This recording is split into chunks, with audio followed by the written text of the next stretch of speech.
పట్టభద్రుల సమావేశాన్ని ఏర్పాటు చేసి ఈ సమావేశంలో నాతో పాటు మిత్రులు మంత్రివర్యులు శ్రీధర్ బాబు గారిని, మిత్రులు మంత్రివర్యులు జూపల్లి కృష్ణారావు గారిని, అదేవిధంగా పెద్దలు సుదర్శన్ రెడ్డి గారిని, భూపతి రెడ్డి గారిని, మాజీ మంత్రివర్యులు మొహమ్మద్ అలీ షబ్బీర్ గారిని, మదన్ మోహన్ రావు గారిని, అదేవిధంగా సీనియర్ నాయకులను, శాసనసభ్యులను, శాసనమండలి సభ్యులను, ప్రాణ సమానులైన కాంగ్రెస్ పార్టీ కార్యకర్తల్ని అందరినీ ఆహ్వానించి ఈ ఆత్మీయ సమ్మేళనం ఏర్పాటు చేసి ఈరోజు మిమ్మల్ని అందరినీ కలవడానికి అవకాశం ఇచ్చినందుకు మనస్ఫూర్తిగా వారికి ధన్యవాదాలు తెలియజేస్తున్నా. మిత్రులారా, ఈ సమావేశం కాంగ్రెస్ పార్టీ కార్యకర్తల సమావేశం ఒక్కటే కాదు. ఈ సమావేశం 4 కోట్ల తెలంగాణ ప్రజల యొక్క ఆలోచనలతో ఎన్నికైన ప్రజాప్రభుత్వం గత 15 నెలలుగా తీసుకున్న నిర్ణయాలు, పట్టభద్రులకు, నిరుద్యోగ యువకులకు ఉద్యోగ ఉపాధి అవకాశాలు కల్పించిన విధానం మీద ఈరోజు మనం చర్చించుకోవడానికి ఇక్కడ మనందరం సమావేశమైనాం. ఇవాళ నరేందర్ రెడ్డి గారిని కాంగ్రెస్ పార్టీ శాసనమండలి సభ్యుడిగా ఎన్నికల బరిలో దించింది అనంటే గతంలో ఈ స్థానానికి పెద్దలు జీవన్ రెడ్డి గారు ప్రాతినిధ్యం వహించారు. పెద్దలు జీవన్ రెడ్డి గారు ప్రాతినిధ్యం వహించిన ఈ శాసన మండలి ఎన్నికలలో నరేందర్ని ఈరోజు కాంగ్రెస్ పార్టీ అభ్యర్థిగా ప్రకటించింది అనంటే ఆదిలాబాద్, కరీంనగర్, నిజామాబాద్, మెదక్ జిల్లాలలో ఉండే పట్టభద్రుల సమస్యలనే కాదు, ఈ ప్రాంతంలో ఉండే నిరుద్యోగ యువకులతో పాటు రైతాంగ సమస్యల్ని కూడా చర్చించగలడు, ప్రభుత్వంతో మాట్లాడి పరిష్కరించగలడు, ప్రభుత్వానికి పట్టభద్రులకు మధ్యలో ఒక వారధిగా నిలబడతాడని చెప్పి ఈరోజు కాంగ్రెస్ పార్టీ వారిని అభ్యర్థిగా నిర్ణయించడం జరిగింది. ఇవాళ చాలా మంది చాలా రూపాలలో చాలా అంశాల గురించి మాట్లాడుతున్నారు. ముఖ్యంగా ఈరోజు ఎన్నికలలో బీఆర్ఎస్, బీజేపీ ఏ రకంగా కుట్రలు కుతంత్రాలు చేసి కాంగ్రెస్ పార్టీని, ప్రభుత్వాన్ని బలహీనపరచాలని, కాంగ్రెస్ పార్టీని ఓడించాలని కుట్రలు చేస్తున్నారో ఈరోజు మీరందరూ కూడా ఆలోచన చేయండి. ఈరోజు ఒక పక్కన నరేంద్ర మోడీ గారు 12 సంవత్సరాలైంది దేశానికి ప్రధానమంత్రిగా బాధ్యత తీసుకొని, ఇంకొక పక్కన బీఆర్ఎస్ దాదాపుగా 9.5 సంవత్సరాలు పరిపాలన చేసి ప్రజలు తిరస్కరిస్తే, ప్రజలు ఇక మీ అవసరం మాకు లేదు, మీకు తెలంగాణతో సంబంధం లేదు, పేరు బంధమే కాదు మీకు పేగు బంధం కూడా తెలంగాణ ప్రజలతో తెగిపోయింది, ఇక మీరు ఫామ్ హౌస్లో పండుకోండి అని చెప్పి వాళ్ళకి సెలవు ఇచ్చిండ్రు. అందుకే చంద్రశేఖరరావు గారు ఈరోజు ఫామ్ హౌస్లో పడుకున్నాడు. అయినా ఈరోజు ప్రజలు తిరస్కరించిన కుట్రలు మాత్రం మానలేదు. ఇవాళ పదే పదే బీఆర్ఎస్ వాళ్ళు మాట్లాడుతున్నారు, కాంగ్రెస్ పార్టీ ఎన్నికల్లో ఎట్లా గెలుస్తుంది, కాంగ్రెస్ పార్టీ ఓడాలి అని అంటున్నారు. నేను అడుగుతున్న బీఆర్ఎస్ నాయకులను, అసలు మీరు ఏ అభ్యర్థికి ఓటేయమని చెప్తున్నారో మొట్టమొదట మీరు తెలంగాణ ప్రజలకు చెప్పండి. ఈ 4 జిల్లాలలో ఉన్న పట్టభద్రులకు, మెదక్, నిజామాబాద్, కరీంనగర్, ఆదిలాబాద్లో ఉన్న పట్టభద్రులకు బీఆర్ఎస్ నాయకులు ఏ అభ్యర్థికి ఓటేసి కాంగ్రెస్ పార్టీ అభ్యర్థిని ఓడించమని విజ్ఞప్తి చేస్తున్నారని నేను అడుగుతున్నా. ఇవాళ కాంగ్రెస్ పార్టీని ఎట్టి పరిస్థితుల్లో గెలిపించొద్దని మీరు మాట్లాడుతున్నారు. ఈరోజు మీ పరిస్థితి మీరు ఎప్పుడైనా అంచనా వేసుకున్నారా? 2023 డిసెంబర్లో జరిగిన ఎన్నికల్లో మీరు అధికారం కోల్పోయినారు. 2024 మే, జూన్లో జరిగిన పార్లమెంట్ ఎన్నికల్లో మీకు గుండు 0 వచ్చింది, 8 సీట్లలో డిపాజిట్లు జప్తు అయిపోయినాయి. ఇవాళ 2025 ఫిబ్రవరి శాసనమండలి ఎన్నికల్లో మీకు ఎన్నికల బరిలో దించడానికి అభ్యర్థే దొరకలేదు. ఈరోజు ఎన్నికల పోటీలో నిలబడని రాజకీయ పార్టీ ప్రధాన ప్రతిపక్షం అని చెప్పుకునే బీఆర్ఎస్ ఇవాళ మీకు రాజకీయ పార్టీగా చెప్పుకోవడానికి మీకు అర్హత ఉన్నదా అని నేను అడుగుతున్నా.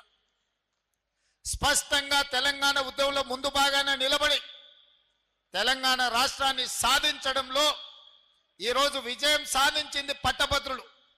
ఈ పట్టభద్రులే నిరుద్యోగ యువకులుగా, ఉద్యోగ సంఘాల నాయకులుగా తెలంగాణ ఉద్యమాన్ని ముందుండి నడిపించి తెలంగాణ రాష్ట్రాన్ని సాధించిన వాళ్ళు ఎవరైనా ఉన్నారు అని అంటే ఈరోజు తెలంగాణ రాష్ట్రంలో పట్టభద్రులు అని చెప్పక తప్పదు. మరి తెలంగాణ ఉద్యమాన్ని ముందుండి నడిపించిన పట్టభద్రులు ఇవాళ ఓటర్లుగా ఉన్న శాసన మండలి ఎన్నికల్లో బీఆర్ఎస్ పోటీ చెయ్యకుండా ఈరోజు అభ్యర్థి దొరకక ఎన్నికల బరిలో నిలబడని బీఆర్ఎస్ ఇవాళ కాంగ్రెస్ పార్టీని ప్రశ్నించే అర్హత ఆ పార్టీకి ఉన్నదాన్ని నేను అడుగుతున్నా. అందుకే నేను అడుగుతున్నా ఈరోజు బీఆర్ఎస్ నాయకులను, 10 నెలల పరిపాలన చేసిన కాంగ్రెస్ పార్టీని ఇవాళ ఏమీ చేయలేదని మీరు అడుగుతున్నారు కదా, 10 ఏళ్లలో మీరు ఏం చేసిందని నేను అడుగుతున్నా. ఇవాళ నేను చెప్పదలుచుకున్నా, ఇవాళ నేను మీ అందరి ముందు విజ్ఞప్తి చేయదలుచుకున్నా.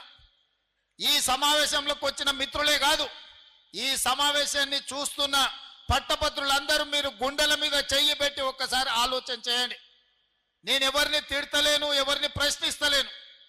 ఇవాళ ఈ పార్లమెంట్ ఎన్నికల తర్వాత మాకు వచ్చిన అవకాశం 8 నుంచి 9 నెలలే పరిపాలన చేయడానికి. 2023 డిసెంబర్లో మేము అధికారం చేపట్టిన కొద్ది రోజులకే పార్లమెంట్ ఎన్నికలు వచ్చి, ఎన్నికల కోడ్ వచ్చి మేము పరిపాలన చెయ్యడానికి అవకాశం రాలే. ఆ రోజు 5-6 నెలలు ఎన్నికల కోడ్తో పరిపాలన పట్టాలెక్కలేదు. ఆ తర్వాత 8-9 నెలల్లోనే మేము పరిపాలన చేసింది. ఇవాళ నేను అడుగుతున్నా, మీరు గుండెల మీద చేయి పెట్టుకొని ఆలోచన చేయండి. నేను చెప్పిన నిజమైతేనే కాంగ్రెస్ పార్టీని గెలిపించండి. ఎన్నికల్లో 10 సంవత్సరాల నుంచి తెలంగాణ ఉద్యమంలో నిరుద్యోగ సమస్య, ఎంతో మంది విద్యార్థులు ఆత్మహత్యలు చేసుకొని ఉద్యోగ నోటిఫికేషన్లు రాక అశోక్ నగర్లను, దిల్సుఖ్ నగర్లను, అమీర్పేట చౌరస్తాలను ఎప్పుడో 10-12 సంవత్సరాల క్రితం తల్లిదండ్రుల నుంచి తవ్వకర్సులకు తీసుకొని జేబులో పైసలు పెట్టుకొని హైదరాబాద్కు పోయి కోచింగ్ సెంటర్లలో జాయిన్ అయితే 10 సంవత్సరాలు మీ జీవితం అంతా కోచింగ్ సెంటర్ల చుట్టూ తిరగడమే జరిగింది తప్ప ఉద్యోగ నోటిఫికేషన్లు వచ్చినాయా? వచ్చిన నోటిఫికేషన్ల ఫలితాలు ఇచ్చిండ్రా అని నేను అడుగుతున్నా. పోలీసు ఉద్యోగ నియామకాలు, టీచర్ల ఉద్యోగ నియామకాలు, డాక్టర్ల ఉద్యోగ నియామకాలు, పారామెడికల్ సిబ్బంది ఉద్యోగ నియామకాలు, నర్సుల నియామకాలు ఏవైనా టిఆర్ఎస్ పార్టీ నియామకాలు చేపట్టిందా? నోటిఫికేషన్ ఇవ్వరు. నోటిఫికేషన్ ఇస్తే వాళ్ళే కోర్టుల్లో కేసులు వేసి లిటిగేషన్లు పెట్టి కోచింగ్ సెంటర్లతో కుమ్ముక్కై పరీక్షలు పెట్టకుండా విద్యార్థులు రాయకుండా చేసి విద్యార్థులను కోచింగ్ సెంటర్లలో అశోక్ నగర్ చౌరస్తాల్లో, దిల్సుఖ్ నగర్ చౌరస్తాల్లో అనాథలుగా వాళ్ళను 10 సంవత్సరాలు తిప్పింది మీరు కాదా? మరి నేను వచ్చిన తర్వాత 11,000 మంది టీచర్ల నియామకాలు చేసింది నిజం కాదా? ఇవాళ టీచర్లను అడగండి. 15,000 మంది పోలీసులను నియమించిన మాట నిజం కాదా? 6,000 మెడికల్ సిబ్బందిని నియమించిన మాట వాస్తవం కాదా? ఇవాళ ఫైర్ ఇంజిన్ డిపార్ట్మెంట్, ఇలా చెప్పుకుంటూ వెళ్తే ప్రతి డిపార్ట్మెంట్లో 55,163 ప్రభుత్వ ఉద్యోగ నియామకాలు చేపట్టింది నిజము కాదా? ఒకవేళ 55,163 మంది ఉద్యోగులకు మేము ఉద్యోగ నియామకాలు ఇచ్చుంటే మాకు ఈ ఎన్నికల్లో ఓటు వేయండి అని నేను అడుగుతున్నా. ఇయ్యకపోతే నాకు ఓటు వేయకండి. అదేవిధంగా టీచర్లు 10 ఏళ్ళు ప్రమోషన్లు లేవు, 10 ఏళ్ళు బదిలీలు లేవు. 35,000 మంది టీచర్లను బదిలీ చేసి 22,000 మంది టీచర్లకు ప్రమోషన్లు ఇచ్చి తండాలలో, గూడాలలో టీచర్లు లేకపోతే అక్కడ 11,000 మందిని నూతనంగా టీచర్లు నియమించి ఆ పాఠశాలల టీచర్లు నియమించిన మాట నిజం కాదా? ఇవాళ ఈ ట్రాన్స్ఫర్లైన 35,000 మంది టీచర్లు, ప్రమోషన్లు వచ్చిన 22,000 మంది టీచర్లను, కొత్తగా నియామకమైన 11,000 మంది టీచర్లను నేను అడుగుతున్నా, నేను చేసింది నిజమే అయితే మీ గుండెల మీద చేయి పెట్టుకొని ఒకసారి ఆలోచన చేసి రేవంత్ రెడ్డి చెప్పింది నిజమైతే పట్టభద్రుల ఎన్నికలలో నాకు ఓటు వేయండి. నేను చెప్పింది అబద్ధమైతే అవతలకు ఓటు వేయండి.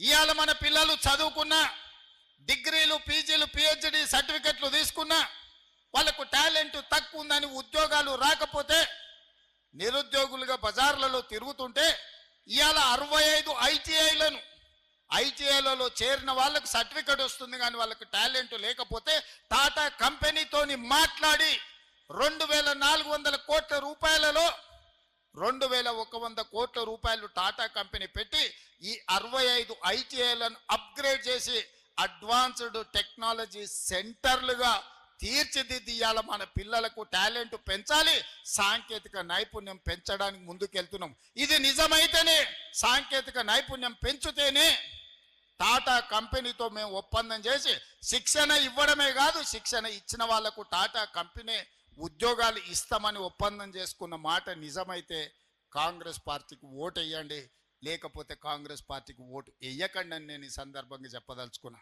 అదేవిధంగా మన పిల్లలలో టాలెంట్ పెంచాలని యంగ్ ఇండియా స్కిల్స్ యూనివర్సిటీని ప్రారంభించి ఈ దేశంలోనే ఎక్కడ లేని విధంగా పబ్లిక్ ప్రైవేట్ పార్ట్నర్షిప్లో యూనివర్సిటీ చైర్పర్సన్గా Mahindra group of companies Anand మహీంద్రాను చైర్మన్గా పెట్టి పెద్ద పెద్ద కార్పొరేట్ కంపెనీల డైరెక్టర్లను బోర్డులో పెట్టి వేలాది మంది తెలంగాణ విద్యార్థులను అందులో చేర్చి వాళ్ళకి శిక్షణ ఇచ్చి వాళ్ళకి ఇవాళ ఉద్యోగాలు ఇవ్వాలి అని మనం ప్రయత్నం చేస్తున్నాం. యంగ్ ఇండియా స్కిల్స్ యూనివర్సిటీని నేను ప్రారంభించింది నిజమైతే మీరు కాంగ్రెస్ పార్టీకి ఓటు వేయండి అని చెప్పి నేను ఈ సందర్భంగా మిమ్మల్ని అడుగుతున్నా. ఇదే కాదు, 140 కోట్ల జనాభా ఉన్న ఈ దేశం ఒలింపిక్స్లో ఒక గోల్డ్ మెడల్ తేలే. నేను సౌత్ కొరియా పోయినప్పుడు ఒక యూనివర్సిటీకి వెళ్ళిన, నేను 30 ఎకరాలలోనే ఉంది ఆ యూనివర్సిటీ. మీ నిజామాబాద్ యూనివర్సిటీ పోలిస్తే 100 ఎకరాలలో ఉండి ఉంటుంది. కానీ 140 కోట్ల జనాభా ఉన్న మనం ఒక్క గోల్డ్ మెడల్ కూడా ఒలింపిక్స్లో తేలే. అందుకే ఆ యూనివర్సిటీకి వెళ్తే 16 మెడల్స్ వచ్చినాయి. దేశం 36 మెడల్స్ కొడితే ఒక యూనివర్సిటీకి 16 మెడల్స్ వచ్చినాయి. ఒక అమ్మాయి ఆర్చరీలో 3 గోల్డ్ మెడల్స్ తీసుకొచ్చింది సౌత్ కొరియన్ యూనివర్సిటీలో. అక్కడ చూసిన తర్వాత ఈ దేశం జనాభా ఉన్నది కానీ ప్రపంచంతో పోటీ పడలేకపోతుందని తెలంగాణలో యంగ్ ఇండియా స్పోర్ట్స్ యూనివర్సిటీని ప్రారంభించాలి.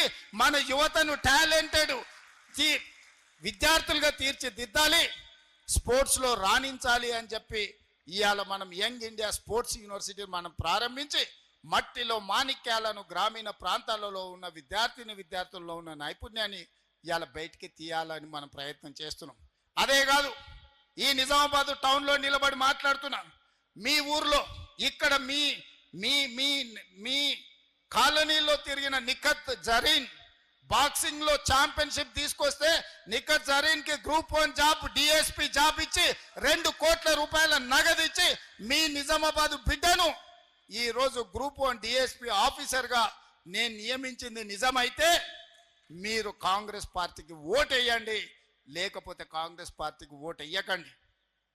ప్రపంచ కప్ క్రికెట్ను సాధించిన సిరాజ్ ప్రపంచ కప్లో ఇండియా టీం గెలవడానికి తన నైపుణ్యాన్ని ప్రదర్శించిన సిరాజ్ని ఈరోజు అతను చదువుకున్నది ఇంటర్మీడియట్ లోపే. గ్రూప్ 1 ఉద్యోగం ఇవ్వాలంటే అది సరిపోదు. ప్రభుత్వం అన్ని మినహాయింపులు ఇచ్చి ఈరోజు సిరాజ్ని గ్రూప్ 1 ఆఫీసర్గా ఒక డిఎస్పీ క్యాడర్ ఆఫీసర్గా ఈరోజు ఉద్యోగం ఇచ్చి క్రీడల్లో రాణించిన నిరుద్యోగ యువకులకు మీరు క్రీడలలో రాణిస్తే కూడా మిమ్మల్ని ప్రభుత్వం ఆదుకుంటుందని సిరాజ్కి ఈరోజు డిఎస్పీ క్యాడర్ ఉద్యోగం ఇచ్చింది నిజమైతే మీరు కాంగ్రెస్ పార్టీకి ఓటు వేయండి. ఇదే కాదు, పారా ఒలింపిక్స్లో దీప్తి అని వరంగల్ అమ్మాయి అంగవైకల్యాన్ని ఛేదించి మెడల్ సాధిస్తే ఆ అమ్మాయికి గ్రూప్ 2 ఉద్యోగం ఇవ్వడమే కాకుండా వరంగల్లో ఇంటి స్థలాన్ని ఇచ్చి 25 లక్షల రూపాయలు ఆర్థిక సహాయాన్ని అందించిన మాట నిజం కాదా? ఇవాళ అది నిజమైతేనే కాంగ్రెస్ పార్టీకి ఓటు వేయండి. ఇవన్నీ కూడా పట్టభద్రులు ఆలోచన చెయ్యాలి. ఈ ప్రభుత్వం వచ్చిన తర్వాత ఉద్యోగ సమస్యల్ని పరిష్కరించిందా లేదా, నిరుద్యోగుల గౌరవం పెంచే విధంగా నిర్ణయాలు తీసుకున్నదా లేదా మీరు ఆలోచన చేయండి. ఇదే కాదు, నిజామాబాద్ రైతులంటే దేశానికే తలమానికం. పంజాబ్ హర్యానా రైతులతో పోటీ పడి గిట్టుబాటు ధర విషయంలో కానీ రైతుల సమస్యల విషయంలో పోరాడాలి అని అంటే భారతదేశంలో హర్యానా పంజాబ్ రైతులతో పోటీ పడి నిరసన తెలపడంలో ప్రభుత్వాలను గడగడలాడించడంలో నిజామాబాద్ రైతులకు పెట్టిన పేరు.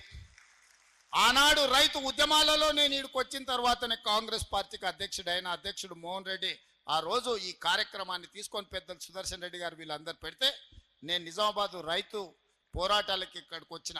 ఆ తర్వాతనే నేను పిసిసి అధ్యక్షుడిని అయినా.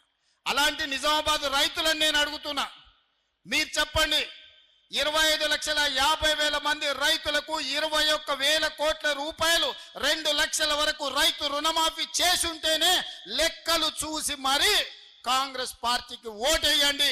ఒకవేళ 2 లక్షల రూపాయల వరకు 25,50,000 మంది రైతులకు 21,000 కోట్ల రూపాయల రైతు రుణమాఫీ చేసింది నిజమైతేనే ఇవాళ కాంగ్రెస్ పార్టీకి ఓటేయండి. ఇదే కాదు, ఇవాళ రైతు భరోసాలో ప్రతి ఎకరాకు 6,000 చొప్పున సంవత్సరానికి 12,000 ఇవాళ రైతు భరోసా మీ ఖాతాలలో పడితేనే కాంగ్రెస్ పార్టీకి ఓటేయండి. ఇవాళ మీకు ఉచితంగా 24 గంటల కరెంట్ ఇస్తేనే కాంగ్రెస్ పార్టీకి ఓటేయండి. ఇవాళ శ్రీరామ్ సాగర్ అయినా నిజాం సాగర్ అయినా ఈ ప్రాంతంలో నీటి ప్రాజెక్టులను కట్టి ప్రజలకు అందుబాటులో తీసుకొచ్చి నీళ్లు తీసుకొచ్చి రైతులను ఆదుకున్నది కాంగ్రెస్ పార్టీ అయితేనే గుత్పా అలీసాగర్ లాంటి ప్రాజెక్టులను కాంగ్రెస్ పార్టీ ముందుకు తెచ్చింది. కాబట్టి ఇవాళ నిజామాబాదులో పసిడి పంటలు పండుతున్నాయి. ఇవాళ మీ గిట్టుబాటు ధరల విషయంలో అదే కాదు, ఈ ప్రాంతంలో వడ్లు అత్యధికంగా పండిస్తారు. ఇవాళ మీరు ఆలోచన చేయండి, గుండెల మీద చేయి పెట్టుకొని ఆలోచన చేయండి. 500 రూపాయలు సన్న ఓట్లు పండించిన రైతులకు బోనస్ ఇచ్చుంటేనే కాంగ్రెస్ పార్టీకి ఓటేయండి, లేకపోతే నాకు ఓటేయకండి. మీరు ఆ ఓటు ఎవరికైనా వేసుకోండి. ఇలా సన్న ఓట్లు పండించిన రైతులకు 500 రూపాయల బోనస్ ఇచ్చింది మేము కాదా? మీరు ఒక్కసారి ఆలోచన చేయండి మిత్రులారా. ఇవాళ ఒక్కొక్కటిగా సమస్యల్ని పరిష్కరించుకుంటూ ఆర్థిక ఇబ్బందులను అధిగమించుకుంటూ ఈరోజు ముందుకు నడిపిస్తున్నది ప్రభుత్వం. ఆదాయం పడిపోయింది, అప్పులు పెరిగిపోయినాయి. 69,000 కోట్ల రూపాయలతో 2014లో చంద్రశేఖరరావు గారికి రాష్ట్రాన్ని అప్పచెప్తే 2024 తిరిగి మళ్ళీ కాంగ్రెస్కి అప్పచెప్పేటప్పటికి 7,11,000 కోట్ల రూపాయల అప్పులు చేసిండు చంద్రశేఖరరావు. ఆనాడు సంవత్సరానికి 6,500 కోట్ల రూపాయలు అప్పు చెల్లించేది ఉంటే ఈనాడు ప్రతి నెల 6,500 కోట్ల రూపాయలు నేను అప్పు చెల్లిస్తున్న. సంవత్సరానికి 75,000 కోట్లు ఈరోజు కేసీఆర్ చేసిన అప్పులకు అసలు మిత్తి నేను కడుతున్నా. ఈ సంవత్సరం మొత్తం 75,000 కోట్ల రూపాయలు కట్టిన. ఈయన తెచ్చిన అప్పులకు అసలు మిత్తి కట్టడానికి నేను కొత్త అప్పులు చేయాల్సి వచ్చింది. 60,000 కోట్ల ఇప్పుడు అప్పు చేసి ఇంకో 15,000 కోట్ల రూపాయలు నేను సంపాదించింది కలిపి చంద్రశేఖరరావు చేసిన అప్పుకు నేను కప్పం కట్టిన 75,000 కోట్ల రూపాయలు. 1 రూపాయి తక్కువనా మీరు లెక్కలు అడగండి, అన్ని వివరాలు నేను ఇస్తా. ఇవాళ చంద్రశేఖరరావు మనల్ని అప్పుల కుప్పగా తయారు చేసిన రాష్ట్రాన్ని పరిష్కరించుకుంటూ ఒకటొకటిగా పరిష్కరిస్తూ ముందుకెళ్తున్నా. ఆనాడు ఈరోజు ప్రభుత్వ ఉద్యోగస్తులను నేను అడుగుతున్నా, మీ గుండెల మీద చేయి పెట్టుకొని మీరు ఆలోచన చేయండి. చంద్రశేఖరరావు ఉన్నన్ని రోజులు మీ జీతాలు ఎన్నడూ వచ్చినాయో మీరు లెక్క చూసుకోండి. మీ బ్యాంకులో ఖాతా తెచ్చుకొని చూసుకోండి. ఎన్నడూ మీ జీతం వస్తుందో మీకు తెలియని పరిస్థితి. 1 తారీఖు నాడు మీరు తెచ్చుకున్న అప్పులకు బ్యాంకులకు కట్టాలి, పాల పైసలు కట్టాలి, పిల్లల బడి ఫీజులు కట్టాలి, ఇంటి కిరాయి కట్టాలి. ఎన్నడన్నా చంద్రశేఖరరావు ముఖ్యమంత్రి ఉన్నంత కాలం మీకు 1 తారీఖు నాడు జీతాలు వచ్చినాయా? నేను కాంగ్రెస్ పార్టీ అధికారంలోకి వచ్చిన తర్వాత ప్రతి నెల 1 తారీఖు నాడు మీకు జీతాలు వస్తున్నాయా లేదా? ఎవరెవరి ప్రభుత్వ ఉద్యోగస్తులకు ప్రతి నెల 1 తారీఖు నాడు జీతాలు వస్తున్నాయో వాళ్ళు గుండె మీద చెయ్యి పెట్టుకొని జీతం వస్తే నాకు ఓటేయండి, 1 తారీఖు నాడు జీతం రాకపోతే నాకు ఓటు వేయొద్దని నేను అడుగుతాను ఈరోజు ప్రభుత్వ ఉద్యోగస్తులను. ఇవాళ రిటైర్డ్ ఉద్యోగస్తులు 35 ఏళ్ళు ప్రభుత్వానికి సేవలు అందించి తమ జీవితాన్ని సర్వాన్ని ఈ రాష్ట్రానికి అందించిన ప్రభుత్వ ఉద్యోగులు రిటైర్ అయితే రిటైర్మెంట్ బెనిఫిట్స్ ఇవ్వడానికి ఈరోజు ప్రభుత్వం దగ్గర పైసలు లేని పరిస్థితి. రిటైర్డ్ ఉద్యోగస్తులకు 8,000 కోట్ల రూపాయలు బకాయిలు పెట్టి చంద్రశేఖరరావు బకాసురులాగా పారిపోతే ఇవాళ 8,000 కోట్లు తీర్చడానికి ఇవాళ నా నడుము వంగిపోతుంది. ఇవాళ 8,000 కోట్ల రూపాయలు రిటైర్డ్ ఉద్యోగస్తుల బెనిఫిట్స్ ఇవ్వాలి అంటే ఒక ఆయన వస్తాడు, బిడ్డ పెన్లు ఉంది సార్, వెడ్డింగ్ కార్డు చూపించి నా బిడ్డది పెన్లు ఉంది, ఎట్లన్నా నా బెనిఫిట్స్ ఈ సార్ నేను దాచుకున్నవే కదా అని ఒక ఆయన అంటాడు. ఇంకొక ఆయన వస్తాడు, హాస్పిటల్లో నా కిడ్నీ ఆపరేషన్ ఉంది సార్, నా లివర్ ఆపరేషన్ ఉంది సార్, నా డబ్బులు ఎట్లన్నా ఇవ్వండి సార్ అంటారు. ఇది మా సొమ్ము కాదు, అది వాస్తవంగా వాళ్ళు దాచుకున్న సొమ్ము. వాళ్ళు సొంతం కష్టపడి 35 ఏళ్ళు ప్రభుత్వం దగ్గర దాచిపెట్టుకున్న సొమ్ము మొత్తం ఖతం బట్టి ఖజానా ఖాళీ చేసి ఫామ్ హౌస్లో పోయి ఆయన బోర్ల బొక్కల వండుకుంటే ఈ రిటైర్డ్ ఉద్యోగుల బెనిఫిట్స్ ఇవ్వడానికి నెలకు 300-400 కోట్లు ఇవ్వాలంటే నేను గగనమైన పరిస్థితి. ఇవాళ నేను రిటైర్డ్ ఉద్యోగస్తులను అడుగుతున్నా, మీకు నిజంగానే చంద్రశేఖరరావు సరైన సమయంలో చెల్లించుంటే మీకు ఇన్ని కష్టాలు వస్తుండేనా? ఇవాళ అట్లాంటి చంద్రశేఖరరావు మోసం చేసిపోతే ప్రతి నెల నేను ఇవ్వడానికి ప్రయత్నం చేస్తున్నా. రాబోయే సంవత్సరంలో అవసరమైతే నెలకు 1000 కోట్ల దాకా మీ బకాయిలు చెల్లించి మీ సమస్యలు పరిష్కరించే బాధ్యత నాది. మీరు నమ్మితే నాకు ఓటేయండి, మీరు నమ్మకపోతే మీరు ఇంకెవరికైనా ఓటేయండి. ఒక మాట ఇస్తే మాటకు నిలబడే ప్రభుత్వం కాంగ్రెస్ పార్టీ. మాట ఇచ్చిన సోనియమ్మ తెలంగాణ రాష్ట్రం ఇచ్చింది, మాట ఇచ్చిన రాహుల్ గాంధీ ఇవాళ బీసీ కులగణన చేస్తున్నాడు, మాదిగ వర్గీకరణ చేస్తున్నాడు. ఇవాళ నేను అడుగుతున్న మా బలైన వర్గాలను, చాలా మంది చాలా మాటలు మాట్లాడుతున్నారు. ఇక బండి సంజయ్ గురించి అయితే అంతు పొంతు లేదు, ఆకాశం అంతా ఎగిరి దుంకుతున్నాడు ఆయన. బండి సంజయ్ గారు నాకంటే బడా బీసీనే లేడు, నేను మా మోడీ ప్రపంచంలోనే బడా బీసీలం అంటున్నాడు. బడా బీసీలైన మోడీని బండి సంజయ్ నేను అడుగుతున్నా, 12 ఏళ్ల నుంచి మీరే కదా ప్రధానమంత్రి, మీ ప్రభుత్వం ఉంది కదా, ఎందుకు 2021లో జనగణన చెయ్యలేదు? జనగణనలో కులగణన ఎందుకు చేర్చలేదని నేను బండి సంజయ్ని, మోడీ గారిని నేను అడుగుతున్నా. ఇవాళ ఇక్కడ ఉన్న ఈ సమావేశాన్ని చూస్తున్న మా బలైన వర్గాల మిత్రులను నేను అడుగుతున్నా, మీరు గుండెల మీద చేసుకొని చెప్పండి, 100 ఏళ్ల నుంచి మీ కులగణన జరగకపోతే మీ సోదరుడు రేవంత్ రెడ్డి ముఖ్యమంత్రి అయిన తర్వాత నెల రోజుల్లోనే మీ 100 ఏళ్ల సమస్యను సంవత్సరం లోపల ఇవాళ కులగణన చేసి లెక్కలు మీ ముందల పెట్టినా లేదా? నిజం చెప్పండి, మీ కులగణన 100 ఏళ్ల సమస్యను నేను పరిష్కరిస్తే నా కోటేయండి, 12 ఏళ్ల బండి సంజయ్ మోడీ పరిష్కరిస్తే మోడీకి ఓటేయండి అని చెప్పి మా బీసీ సోదరులను నేను అడుగుతున్నా. ఇవాళ లెక్కలు తేల్చి మీకోసం అందరితో నేను కొట్లాడుతున్నా. తేల్చిన లెక్కలు తప్పని, మనం వండుకున్న అన్నంలో ఉప్పేసి తినకుండా చేయాలని బీజేపీ వాళ్ళు చేస్తున్న కుట్రను మీరు అర్థం చేసుకోండి అని మా బలైన వర్గాల సోదరులను అడుగుతున్నా. లెక్కలు తప్పున్నాయి అంటారు. బండి సంజయ్ కిషన్ రెడ్డి నేను సూటిగా అడుగుతున్నా, నేను లెక్క కట్టిన బలహీన వర్గాల లెక్క తప్పైతే తప్పెక్కడుందో ఎత్తి చూపించండి. తప్పని సొల్లువాగుడు ఆగుడు కాదు. ఈ ఫలానా దగ్గర ఫలానా బ్లాక్ లో ఫలానా ఊర్లో మీరు చేసిన లెక్క తప్పు, ఈడ బీసీలు ఉంటే బీసీలను ఓసీలలో కలిపిరు, లేకపోతే ఓసీలు ఉంటే తీసుకెళ్లి ఎస్సీలలో కలిపిరు అని మేము చేసిన లెక్క తప్పు ఉంటే మీరు లెక్క చూపియండి. సొల్లు మాటలు మాట్లాడి వేదిక మీద నుంచి ప్రజల్ని తప్పుదోవ పట్టించి ఇవాళ పక్కాగా లెక్క కట్టిన కులగణను తప్పంటే రేపు బలహీన వర్గాలకే తీరని నష్టం జరుగుతుంది. సమగ్ర కుటుంబ సర్వే నన్ను చిత్తు కాగితాన్ని తీసుకొచ్చి వాళ్ళ లెక్కలు చూపిస్తారు. సమగ్ర కుటుంబ సర్వే 12 గంటలలో చంద్రశేఖరరావు చేసి ఇదే సొక్కమైన లెక్క అని ఆయన చెప్తుండు. ఆ సొక్కమైన లెక్కలు ఆయన చెప్పింది ఎంత అంటే బీసీల లెక్క 51%. కానీ పక్కా లెక్క కట్టిన నేను ఇవాళ 56.33% అని బీసీల లెక్క తేల్చింది నేను.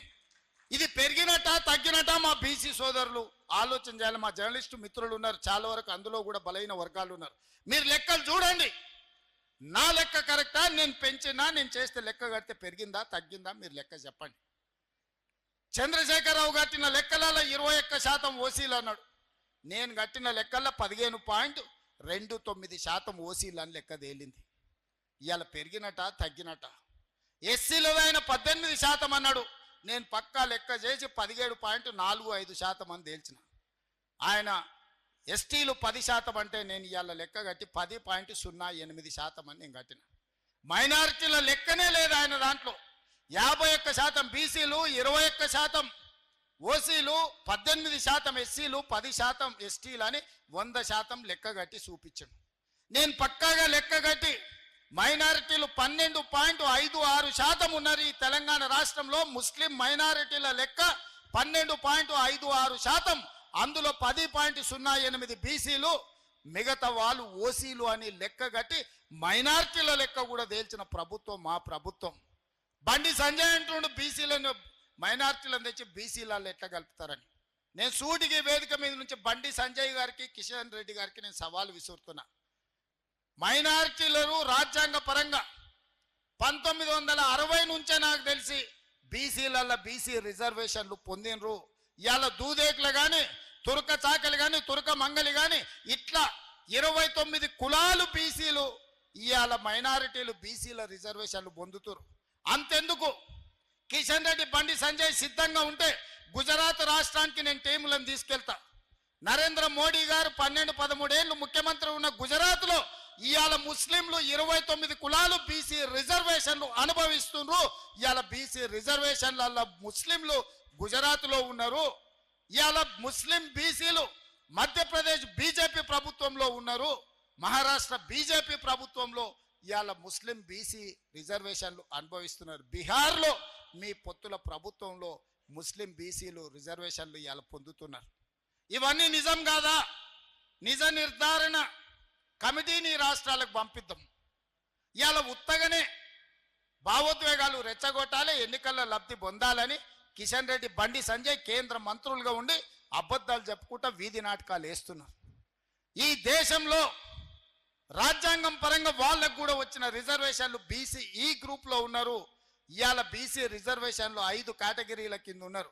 ఏ బి సి డి ఈ వచ్చేసి మెజారిటీ ఇవాళ ముస్లిం మైనారిటీల రిజర్వేషన్లు వచ్చినాయి. దూదేకులోళ్ళు బీసీ బి గ్రూప్లో ఉన్నారు. ఇది నేను ఇచ్చింది కాదు, డాక్టర్ బాబాసాహెబ్ అంబేద్కర్ ఇచ్చిన రిజర్వేషన్ల నుంచి దూదేకుల వాళ్ళు ఇవాళ బీసీ బి రిజర్వేషన్లు ఉన్నారు. ఇవన్నీ రేవంత్ రెడ్డి నిన్నమన్న తెచ్చినాయి కాదు. నేను ఎవరిని ఎందులో నేర్చలే. ఎవరు ఎందులో ఉండరో రాజ్యాంగం పరంగా ఎవరెవరికి అధికారం వచ్చిందో వాళ్ళు లెక్కలు కట్టి లెక్కలు మాత్రమే నేను చెప్పిన. నేను ఎవరిని ఓసీలు ఉన్నోళ్ళని బీసీలు వేయలే, బీసీలు ఉన్నోళ్ళని ఎస్సీలా లేలే, ఎస్సీలు ఉన్నోళ్ళని ఎస్టీలా లేయలే, వీళ్ళందరినీ తీసుకొచ్చి ఓసీలలో కలపలే. ఉన్నోళ్ళు ఉన్నట్టు వివరాలు ఇచ్చినోళ్ళ ఇచ్చినట్టు లెక్క కట్టి ఈ రాష్ట్రంలో జనాభా ఇంత ఉన్నారని 100 ఏళ్ల నుంచి బలహీన వర్గాలు మా లెక్క ఎంతో మాకు చెప్పండి అని అడుగుతుంటే ఆ సమస్యకు నేను పరిష్కారం చూపించిన. అందుకే ఇవాళ మా బలహీన వర్గాల సోదరులు నేను అడుగుతున్నా, మీరు గుండెల మీద చెయ్యి పెట్టుకొని ఆలోచన చేయండి. 100 ఏళ్ల మీ సమస్యకు రేవంత్ రెడ్డి పరిష్కారం చూపించి 1 సంవత్సరంలోనే మీ కులగణన చేసి మీ ఆత్మగౌరవాన్ని నిలబెట్టుంటే మీరు నాకు ఓటేయండి. మీ ఆత్మగౌరవం నేను నిలబెట్టలేదు, మీకు నష్టం చేసిన అంటే మీరు ఎవరికి ఓటేసుకున్నా పర్వాలేదు అని చెప్పి నేను నిజామాబాద్ వేదిక నుంచి మిమ్మల్ని అడుగుతున్న మిత్రులారా. ఇవాళ మా మాదిగ ఉపకులాల సోదరులు మా డాక్టర్ లక్ష్మీకాంతరావు గారి నుంచి ఇక్కడ ఉన్నారు. చాలామంది మా దళిత సోదరులు వేదిక మీద ఉన్నారు, ఎమ్మెల్యేలుగా ఎమ్మెల్సీలుగా రకరకాల హోదాలలో. ఇవాళ నేను అడుగుతున్న 30 ఏళ్ల నుంచి మీరు కొట్లాడని రోజు లేదు, మీరు త్యాగం చేయని రోజు లేదు. మీరు ఇన్ని కొట్లాడి గల్లీ నుంచి ఢిల్లీ వరకు కొట్లాడారు. మోడీని మీ కృష్ణమాదిగ కౌగిలించుకున్నాడు, మోడీ కృష్ణమాదిగ ముద్దు పెట్టిండు, కానీ మీ లెక్క చెప్పినాడా? వర్గీకరణ చేసిండా? ఇవాళ నేను అడుగుతున్న మా మాదిగ ఉపకులాల సోదరులను, 30 ఏళ్ళ మీ సమస్యను మాదిగ ఉపకులాల వర్గీకరణ చేసి లెక్క గట్టి ఎవరికి ఎంత ఇవ్వాలో అంత చట్టం చేసి మంత్రివర్గంలో ఆమోదిస్తే ఇవాళ మా మాదిగ సోదరులు మాదిగ ఉపకులాలు కొంతమందికి కష్టం ఉండొచ్చు, కొంతమందికి నష్టం ఉండొచ్చు, కొంతమందికి ఇష్టం ఉండొచ్చు, కానీ సుప్రీంకోర్టు ఇచ్చిన జడ్జిమెంట్ ప్రకారం ఎస్సీ ఉపకులాల వర్గీకరణ చేసింది నేను కాదా? ఇవాళ నేను అడుగుతున్న మా ఎస్సీ సోదరులను, ఎస్సీ వర్గీకరణ చేసింది రేవంత్ రెడ్డి అయితే నరేందర్కు ఓటేయండి, నరేందర్ను గెలిపించండి. ఇవాళ నేను చెయ్యలేదు అంటే మోడీ మీకు చేసిండంటే మోడీకి ఓటేయండి. 12 ఏళ్ళు ప్రధానమంత్రిగా ఉన్న నరేంద్ర మోడీ కృష్ణమాదిగను కౌగిలించుకున్నాడు, కానీ మీ వర్గీకరణ సమస్యకు పరిష్కారం చూపించిండా అని నేను అడుగుతున్నా. మరి సమస్యకు పరిష్కారం చూపించిన నా వైపు నిలబడతారా? మీ సమస్యను జటిలం చేసిన బీజేపీ వైపు నిలబడతారా? మీరు ఆలోచన చేయండి అని మా మాదిగ సోదరులు ఉపకులాల సోదరులను మా దళిత సోదరులను నేను అడుగుతున్నా. మిత్రులారా, ఇవాళ ఆలోచన చేయండి. 10 నెలల్లో నేను చేసిన పనులను మీరు లెక్క కట్టండి. 12 ఏళ్ళు నరేంద్ర మోడీ పరిపాలనను, 10 ఏళ్ళు చంద్రశేఖరరావు పరిపాలనను మీరు అంచనా వేయండి. ఇవాళ ఈ సమస్యలన్నిటిని దృష్టిలో పెట్టుకొని ఇవాళ నాకు అండగా నిలబడడానికి, నాకు తోడుగా ఉండడానికి శాసన మండలిలో మీ పట్టభద్రుల సమస్యల్ని ప్రస్తావించడమే కాదు, ప్రభుత్వం దృష్టికి తీసుకొచ్చి బాజాబ్తా ముఖ్యమంత్రి దగ్గరికి నరేందర్ రెడ్డి కాగితం పట్టుకొని మిమ్మల్ని చేయి పట్టుకొని వచ్చి మీ సమస్యలు పరిష్కరిస్తాడు. ఇవాళ మీ చేయి పట్టుకొని మీ సమస్యలు పరిష్కరించేటోడు మీ ఎమ్మెల్సీ కావాలనా? మీరు ఓటేసిన తర్వాత దొంగకు దొరకకుండా తుపాకీ గుండుకు అందకుండా పోయేటోడు మీకు ఎమ్మెల్సీ కావాలన్నా మీరు ఆలోచన చేయండి మిత్రులారా. ఇవాళ మీరు ఆలోచన చేయండి. ఈ ఓట్లు ఆషామాషి ఓట్లు కాదు. ఒక ఎమ్మెల్సీ గెలుపు ఓటమితోని ఎమ్మెల్సీలతోని ప్రభుత్వం మనగడికి ఏం ప్రమాదం లేదు. నరేందర్ గెలిచినా గెలవకపోయినా నా ప్రభుత్వానికి వచ్చిన ప్రమాదం ఏం లేదు. కానీ నరేందర్ రెడ్డి ఓడిపోతే మీ సమస్యలు పరిష్కరించేవాడు, మీ తరఫున మాట్లాడేవాడు, మీ తరఫున ఈ ప్రభుత్వంతో చర్చించేవాడు లేకుండా పోతాడు. అది మీకే నష్టం జరుగుతుంది తప్ప మీకు లాభం చేకూర్చదని చెప్పి నేను ఈ సందర్భంగా తెలియజేస్తున్నా. మీ సమస్యలకు శాశ్వత పరిష్కారం చూపించాల్సింది తెలంగాణ రాష్ట్ర ప్రభుత్వం. తెలంగాణ రాష్ట్ర ప్రభుత్వంతో చర్చించాల్సింది మిత్రుడు నరేందర్ రెడ్డికి ఓటేసినప్పుడే మీ సమస్యలకు పరిష్కారం దొరుకుతుంది అని చెప్పి నేను ఈ సందర్భంగా తెలియజేస్తున్నాను. అంతెందుకు ఇక్కడ మీడియా మిత్రులు ఉన్నారు, హైదరాబాద్లో ఉన్న వాళ్ళని అడగండి. ఆనాడు రాజశేఖర రెడ్డి గారు ఉన్నప్పుడు జర్నలిస్టులకు ఇండ్ల పట్టాలు ఇచ్చాడు. 10 ఏళ్ళు చంద్రశేఖరరావు మీ ఇండ్ల పట్టాలన్నా మీ భూమి ఏడుందో చూపించినాడా, మీ కాగితమాన్ని ఇచ్చిండా? నేను వచ్చిన తర్వాత మిమ్మల్ని అందరినీ పిలిచి రవీంద్ర భారతిలో 1000 కుటుంబాలను మిమ్మల్ని పిలిచి మీకు భోజనం పెట్టి మీ ఇండ్ల పట్టాలు మీ భూమికి అప్పచెప్పింది నేను కాదా? 10 ఏళ్ళు చంద్రశేఖరరావు మీ ఇండ్ల పట్టాల గురించి కాదు, మీ ఆరోగ్య భద్రత కార్డు గురించి కూడా ఇవ్వలే. కోవిడ్లో మీ జర్నలిస్టులు చచ్చిపోతే పట్టించుకున్న పాపాన వల్లే ఢిల్లీలో ఉన్న మీ జర్నలిస్టులకు ఆరోగ్య భద్రత కార్డు కూడా ఇవ్వకపోతే జర్నలిస్టుల సమస్యలు పరిష్కరించాలని మిమ్మల్ని పిలిచి మాట్లాడి మీ భూమి మీకు అప్పచెప్పింది నేను కాదా మిత్రులారా? ఇన్ని పనులు 10 నెలల్లో నేను చేస్తే ఏమి చేయలేదు రేవంత్ రెడ్డి అని బండి సంజయ్ కేటీఆర్ ఇద్దరు కలిసి నోటుకొచ్చింది మాట్లాడుతున్నారు. ఎన్నికల్లో పోటీ చేయను అని అసలు మాట్లాడే అర్హత ఉందా అని నేను అడుగుతున్నా. మొదట్లో అధికారం బాయ్, రెండోసారి డిపాజిట్లు బాయ్, మూడోసారి నీకు అభ్యర్థి దొరకకపోయా కేటీఆర్. ఇంకా నువ్వు మాట్లాడేది ఏంది? నీకున్న అర్హత ఏంది? తెలంగాణ సమాజం నిన్ను ఎప్పుడో బహిష్కరించింది. తెలంగాణ సమాజంలో నువ్వు మనిషివే కాదు, నువ్వు ఓటర్ లిస్టులో లేనే లేవు, ఈ లెక్కలలోనే లేవు. నువ్వు లెక్కలలో ఉంటే ఎన్నికల్లో పోటీ చేసి ఉండేటోని. ఇవాళ బండి సంజయ్ అంటూ కేటీఆర్ని ఎందుకు అరెస్ట్ చేస్తలేవని నేను అడుగుతున్న. బండి సంజయ్ని నువ్వు కేంద్ర హోంశాఖ సహాయ మంత్రివి కదా, టెలిఫోన్ ట్యాపింగ్లో ప్రభాకరరావు శ్రవణ్ రావు అమెరికాకు పారిపోతే పట్కరమని రెడ్ కార్నర్ నోటీస్ ఇప్పించి కేంద్ర ప్రభుత్వానికి పంపిస్తే ఆ కాగితం సంకల పెట్టుకొని బీఆర్ఎస్ వాళ్ళతో బేరం చేసుకోరు. ఈ ఎమ్మెల్సీ ఎన్నికల్లో మాకు మద్దతు ఇస్తే ప్రభాకర్ రావును శ్రవణ్ రావును మేము పట్టుకరాము, లేకపోతే వాళ్ళని పట్టుకొస్తే మిమ్మల్ని కూడా బొక్కలేస్తాడు రేవంత్ రెడ్డి అని మీరు అడ్డం పడ్డది మీరు కాదా? ఇవాళ కేసీఆర్ హరీష్ను కేటీఆర్ను టెలిఫోన్ ట్యాపింగ్ కేసులో అరెస్టు కాకుండా అడ్డుకుంటున్నదే కిషన్ రెడ్డి బండి సంజయ్. ఎందుకంటే ప్రభాకర్ రావును శ్రవణ్ రావును విదేశాల నుంచి ఇక్కడికి రప్పిస్తే 48 గంటలలో ఇలా బండారం బయటపడుతుంది, అందరిని తీసుకుపోయి చెర్లపల్లి జైల్లో పెడతామని చెప్పి ఈ కాగితం అడ్డం పెట్టి బ్లాక్మెయిల్ చేసి ఎన్నికల్లో పరోక్షంగా వాళ్ళ మద్దతు తీసుకుంటున్నది బీజేపీ వాళ్ళు కాదా అని చెప్పి నేను ఈ సందర్భంగా అడుగుతున్నా. బండి సంజయ్ గారు, నీకు చిత్తశుద్ధి ఉంటే మేము గొర్రెల స్కామ్ కింద ఏసీబీలో కేసు కట్టి మేము విచారణ చేస్తే ఫైళ్ళన్నీ మీ ఈడీ వాళ్ళు తీసుకుపోయినారు. ఈడీ వాళ్ళు ఎందుకు ఈ గొర్రెల స్కామ్లో టీఆర్ఎస్ వాళ్ళని ఒక్కరిని కూడా అరెస్ట్ చేయలే? ఈ కార్ రేసుల్లో విదేశీ కార్ల పోటీలలో కోట్ల రూపాయలు కేటీఆర్ విదేశాలకు తరలించిన నేను కేసు కడితే ఎంబడే ఈడీ వాళ్ళు వచ్చి ఆ ఫైల్ అంతా తీసుకుపోయినారు. ఎందుకు ఈ కార్ రేసుల్లో కేటీఆర్ను ఈడీ వాళ్ళు అరెస్ట్ చేయలేదని నేను అడుగుతున్నా. టెలిఫోన్ ట్యాపింగ్లో ప్రభాకర్ రావును నిన్న మనం టీవీలలో చూస్తున్నాం. ట్రంప్ ఆ ప్రెసిడెంట్ కాగానే అమెరికాలో ఉన్న భారతీయులందరినీ అక్రమ వలసదారులని కాళ్లకు బేడీలేసి తీసుకొచ్చి దేశంలో ప్రత్యేక విమానంలో దించిపోతున్నాడు. మరి అక్రమంగా ఉన్న ప్రభాకర్ రావును శ్రవణ్ రావును ప్రభుత్వం మేము ఫిర్యాదు చేసిన వాళ్ళని ఎందుకు తెస్తలేరు? ఎందుకు మోడీ లేఖ రాస్తలేడు? ఎందుకు కేంద్ర హోంశాఖనే చేయాల్సింది పని? దానికి మంత్రిగా ఉన్నది బండి సంజయ్ గారే కదా. నేను సూటిగా అడుగుతున్న, ప్రభాకర్ రావును శ్రవణ్ రావును ఎప్పటి లోపల విదేశాల నుంచి నువ్వు రప్పిస్తావు? బండి సంజయ్ 4 కోట్ల తెలంగాణ ప్రజలకు చెప్పు. వాళ్ళని తెచ్చిన 48 గంటల్లో ఇవాళ టీఆర్ఎస్ నాయకులను లోపల వేయకపోతే బొక్కలు పెట్టకపోతే చూడని నేను అడుగుతున్నా. ఇవాళ ట్యాపింగ్ చేసిన దొంగల్ని అమెరికాలో దాచిపెట్టి మీరు ఢిల్లీకి పిలుచుకొని సీకట్ల హరీష్ రావుతో కేటీఆర్తో మాట్లాడి ఒప్పందాలు చేసుకున్నది మీరు. ఇవాళ మీరా మా గురించి మాట్లాడేది? ఇవాళ టెలిఫోన్ ట్యాపింగ్ లీడ్ ఉన్న వాళ్ళందరినీ 10 నెలలు అయింది లోపలేసి. నిన్న మన బెయిల్ వచ్చింది. ప్రణీత్ రావుకు రాధాకిషన్ రావుకు ఇట్లా చాలా మందిని దొరికినోని దొరికినట్టే చెంచల్గూడ జైర్లపల్లిలో వేస్తే 10 నెలల తర్వాత నిన్నమన్న బెయిల్ వచ్చింది. హరీష్ రావు మీద కేసు పెడితే హరీష్ రావు కోర్టుకు పోయి కోర్టులో ఇవాళ ఆర్డర్ తీసుకొచ్చిండు, అరెస్ట్ చేస్తామని. నన్ను అరెస్టు చేయొద్దని హరీష్ రావు కోర్టు నుంచి ఆర్డర్ తెచ్చుకున్నాడు. మరి బండి సంజయ్ గారు, నీ శాఖలో ఉన్న నీ శాఖకే అమెరికా గవర్నమెంట్కు రాసి రప్పించాల్సిన ప్రభాకర్ రావును శ్రవణ్ రావును ఎప్పుడు తెస్తావని నేను అడుగుతున్నా. గొర్రెల పెంపకానికి సంబంధించి ఈడీ దగ్గర ఉన్న విచారణలో బీఆర్ఎస్ నాయకులను ఎప్పుడు అరెస్ట్ చేస్తావని నేను అడుగుతున్నా. ఈ కార్ రేసులో కేటీఆర్ కోట్ల రూపాయలు లండన్ కంపెనీకి పంపించండు కదా, ఆ కేసు మీ ఈడీ దగ్గరనే ఉంది, ఎప్పుడు కేటీఆర్ని అరెస్ట్ చేస్తామని నేను అడుగుతున్నా. నిన్న మన కేటీఆర్ హరీష్ ఎన్నిసార్లు ఢిల్లీకి పోయిన రోజు చూడండి. వాళ్ళ ప్రభుత్వం ఉన్నప్పుడు ఎప్పుడు పోలే, కేంద్ర ప్రభుత్వాన్ని ఏం అడగలే.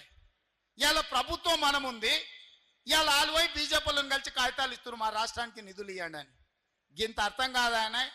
ఓ కాగితం చూపించి ఓ మాట మాట్లాడుకొని వచ్చి ఇవన్నీ ఏషాలు అర్థం అవుతలేదా?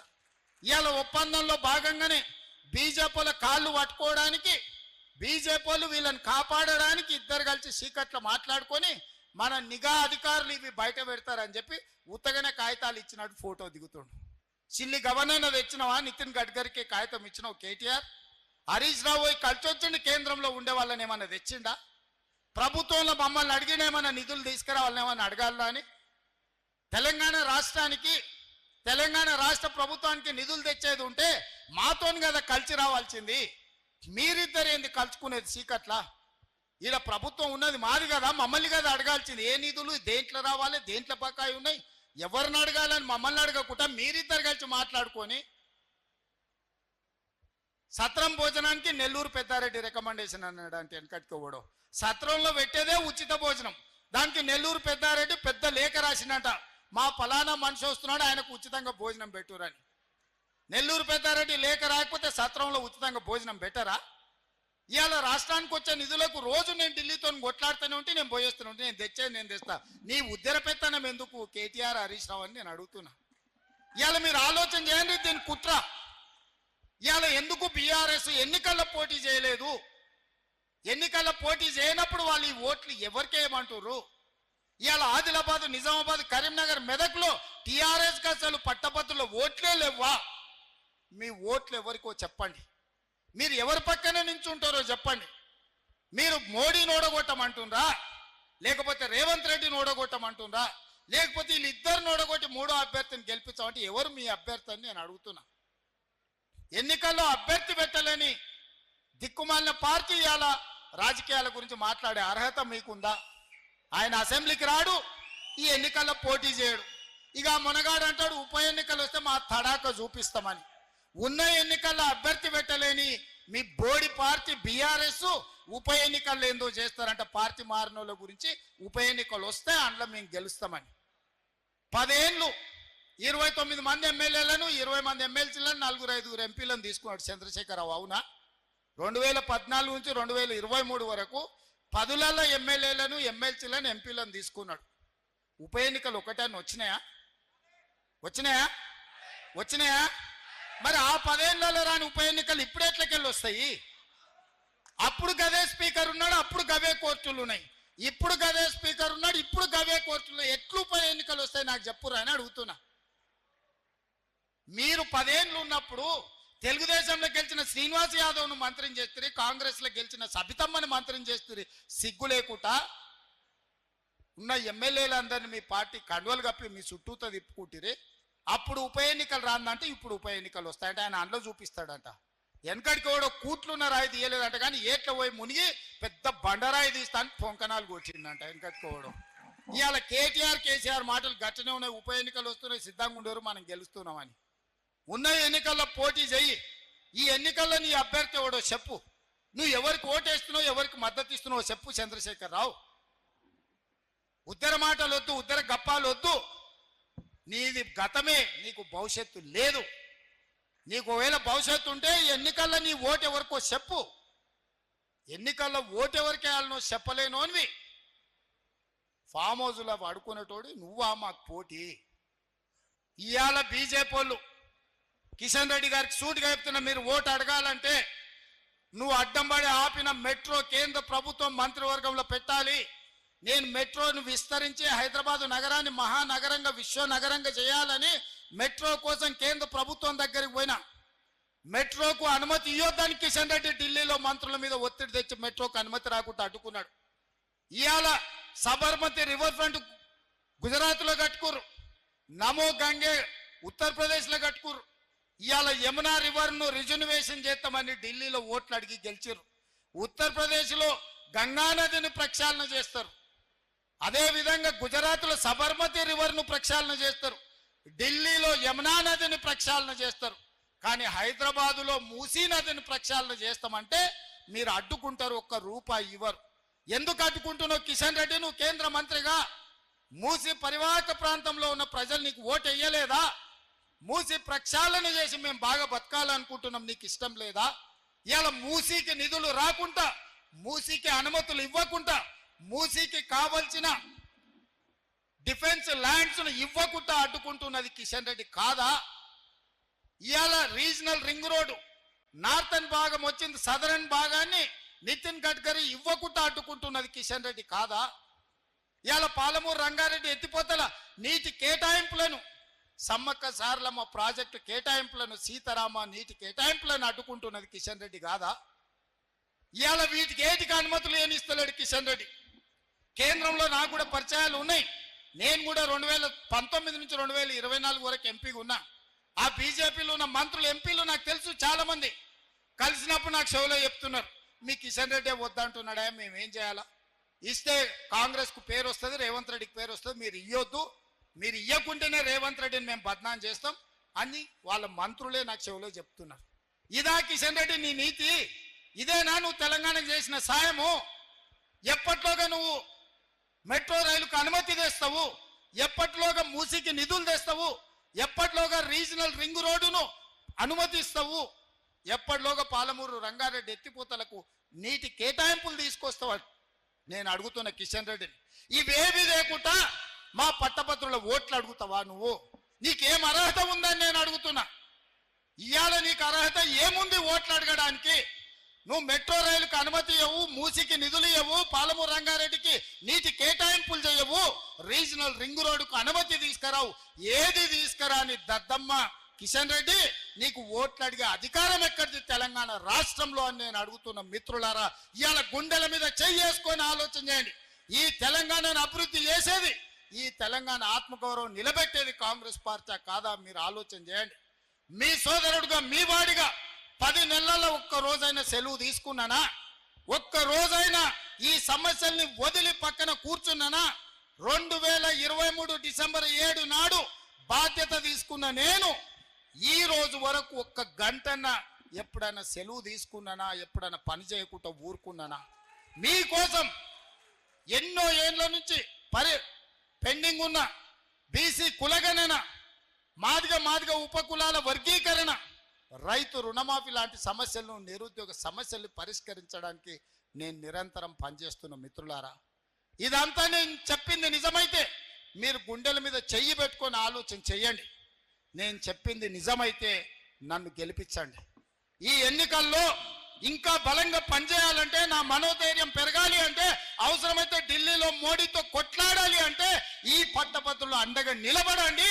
మీరు అండగా నిలబడితే ఇక్కడ కేసీఆర్ని కాదు, అక్కడ మోడీతోనైనా కొట్లాడి మనకు నిధులు నీళ్లు తీసుకొచ్చే బాధ్యత నాది.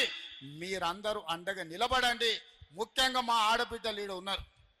ఆర్టీసీలో బస్సు ఉచితంగా మా ఆడబిడ్డలు ప్రయాణం చేస్తే 150 కోట్ల మంది ఆడబిడ్డలకు 4,000 కోట్ల రూపాయలు బస్సుల్లో ఉచితంగా నేను ఇస్తే నాకు ఓటేయండి. మీకు బస్సుల్లో ఎవరైనా టికెట్ పైసలు అడిగితే నాకు ఓటు వేయొద్దని మా ఆడబిడ్డలకు నేను చెప్పదలుచుకున్నా. 200 యూనిట్లు మీ ఇంట్లో ఉచితంగా కరెంటు వస్తే నాకు ఓటేయండి, లేకపోతే నాకు వద్దు. మీ అమ్మని అడగండి ఇంటికి పోయినాక, 500 రూపాయలకు సిలిండర్ మా ఆడబిడ్డలకు వస్తే ఓటు నాకేయండి, లేకపోతే ఓటు ఇయ్యకండి అని చెప్పి మా ఆడబిడ్డలను అడుగుతున్నా. స్వయం సహాయక సంఘాలను 67 లక్షల మందిని ఇవాళ ఆత్మగౌరవం లేకుండా ఉంటే సంఘాలను మళ్ళీ పునరుద్ధరించి 1 కోటి మంది ఆడబిడ్డల్ని కోటీశ్వరులను చేయాలన్న ఆలోచనతోని ఇవాళ వ్యాపారాలు ప్రారంభించడమే కాదు 600 ఎలక్ట్రిక్ బస్సులు ఆడబిడ్డలకు ఇప్పించి లక్షాధికారులను కోటీశ్వరులను మిమ్మల్ని చేయడానికి మీకు బస్సులు ఇప్పించుంటే నాకు ఓటేయండి, లేకపోతే ఓటేయకండి. ఇవాళ 1000 మెగావాట్ల సోలార్ విద్యుత్ ఉత్పత్తి మహిళా సంఘాలకు ఇచ్చిన అదానీ అంబానీలతో పోటీ పడే సోలార్ విద్యుత్ ఉత్పత్తి వ్యాపారం ఈరోజు ఆడబిడ్డల దగ్గరికి తీసుకొచ్చిన. శిల్పారామం హైటెక్ సిటీ పక్కన స్వయం సహాయక సంఘాలు చేసిన ఉత్పత్తులు అమ్ముకోవడానికి 3.5 ఎకరాలు 150 షాపులు మీ ప్రోడక్ట్స్ అమ్ముకోవడానికి అక్కడ భూమి ఇచ్చిన, అక్కడ షాపులు ఇచ్చిన. శిల్పారామం పక్కన మీ పేరు మీద 3.5 ఎకరాల భూమి ఉంటే షాపులు ఉంటే నాకు ఓటేయండి, లేకపోతే మీరు ఎవరికైనా ఓటేసుకోండి అని మా ఆడబిడ్డలకు నేను విజ్ఞప్తి చేస్తున్నా. ఇవన్నీ కూడా మీరు ఆశీర్వదించి అండగా నిలబడ్డారు కాబట్టి నేను చేయగలిగిన. రేపు భవిష్యత్తులో కూడా ఇంకా చాలా సమస్యలు ఉన్నాయి. అన్ని సమస్యలు పరిష్కరించినా నేను చెప్తలేను, ఇంకా ఉన్నాయి.